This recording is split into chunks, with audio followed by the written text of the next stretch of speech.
Well, in Iceland, an energy company was about to go bankrupt.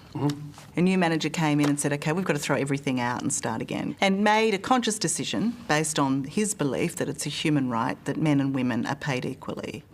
And so went out of his way to make the workforce within that company 50-50 as much as he could in terms of men and women being represented.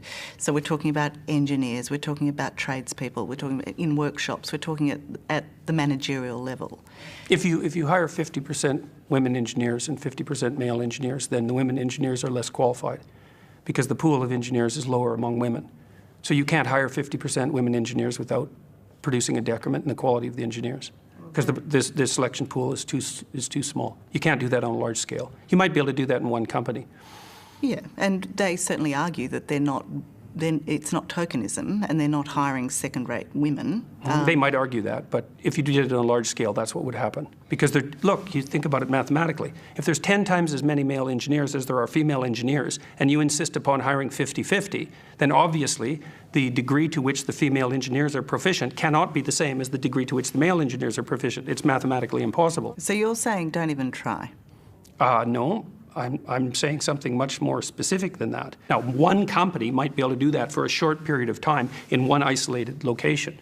But there, of course, if you have a new manager come in and he's doing all sorts of new things, there's 50 reasons why the company is going to fail or succeed.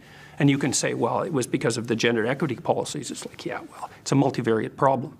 But they do point to the diversity now of the workforce, to improved morale, to improved strategies on how to come up with solutions, to their increased profitability. None of that research is credible. There's no evidence whatsoever that diversity as measured by racial or gender representation has any bearing whatsoever on creativity, productivity, outcome, any of the things you're measuring. None of that research is credible in the least.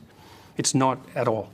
Men and women make different amounts of money. Well, sorry, that's not a fine-grained enough analysis. More agreeable people get paid less. Why? They're not as assertive. So does agreeability mean that you're just not as good at the job? No. So shouldn't... It depends on the job, I would say. Yeah. It actually probably makes you better. It probably makes you better at jobs that involve care of people, because agreeableness seems to be that trait that facilitates interpersonal care.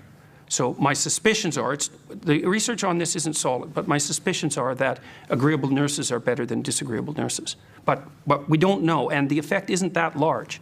Agreeableness tends more to tilt you in terms of interest than in terms of competence. That's how it looks so far. If I'm understanding what you're saying, the picture you paint is a bleak one. No, I don't think it's particularly bleak. It looks like real salaries are on the rise and general levels of poverty around the world are declining incredibly rapidly. Women are being educated at an unbelievably high rate compared to 30 years ago. Like, there's all sorts of reasons to be optimistic, but equity is not one of them. It's a bad idea, and we're going to pay for toying with it.